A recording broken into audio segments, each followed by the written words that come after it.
So, no, I wouldn't say I have a passion for HR. Welcome back to Human Resources for the People. It's a human capital revolution.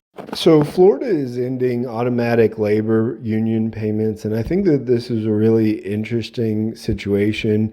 I want to talk about it a little bit and talk about all the things that come with it.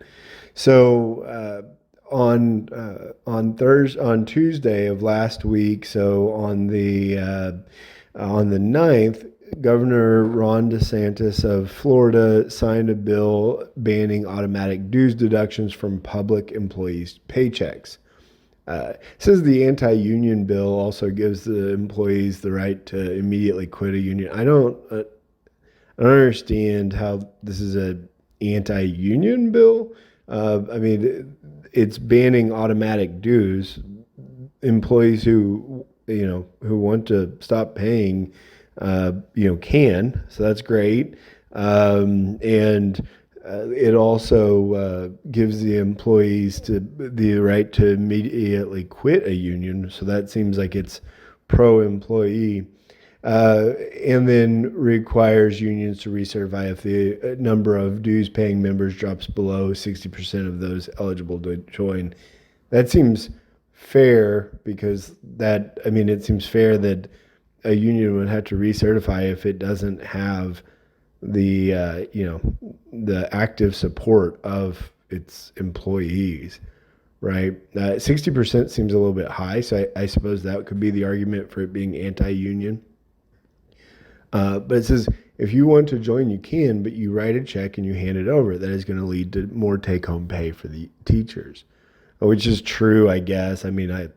It's ultimately true. I personally would like to see this, supported also with taxes, right? If you did taxes where you had to pay at the end of the tax year, and that's how taxes worked, instead of slowly being taken out of your check, you'd see a lot fewer people voting for taxes when they would have to write that check in April as opposed to doing it slowly during the year. There is some strong psychology surrounding this, and you can see it here. But there's some strong psychology, and especially around opt out versus opt in, and making employees automatically participate raised contribution rates from 40% to 100%. Link down below if you're interested in it. I think that's a really interesting situation. So DeSantis signed a few bills on Tuesday, including new term limits for school board members, as well as giving protections for teachers who report administrators who are violating state education policies. So it's effectively a whistleblower protection act. The Florida Education Association disputes this, saying it was actions for were punishment for opposing their policies. I don't. It is. I mean, it will have a negative impact on the union ultimately, but it is pro teacher. It's anti-union but pro teacher. It appears, at least, because it gives protection for teachers for whistleblowing. It gives them the ability to reduce out their paycheck and quit paying for something that they're not interested in, as well as allowing them to quit for whatever reason. And so DeSantis, in his speech, which does lend it to being anti-union, it says that school districts defied the state. He said that we ended up having to go to court over this because you had a handful of rogue districts that thought they knew better than the elected representatives and the parents of the state. So clearly here, the school districts were acting illegally, and perhaps this is punishment for acting illegally. But generally, most people go to jail when you act illegally. Here, they just get extra laws thrown on them. The unions locked kids out of school, and especially during COVID, and that is accurate.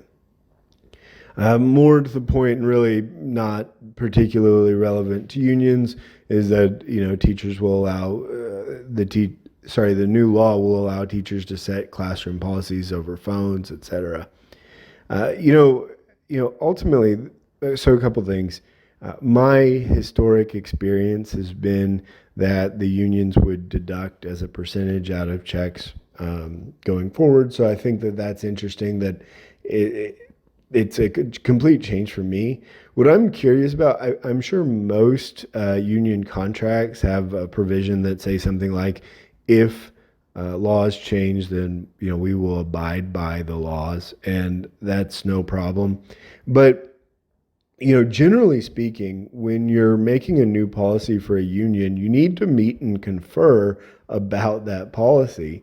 And instead of going through that process on a, I don't know, statewide basis to change the policies with respect to how you withdraw it, DeSantis went straight to a law. And I think that's it's a unique position to be in, because uh, he's also able to make these changes and sign these laws into power.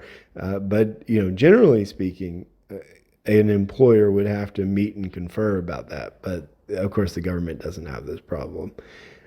Interesting situation coming out of Florida. Let me know what you think in the comments down below. Make sure you like, share, and subscribe, and I'll see you on the next video. Bye, guys.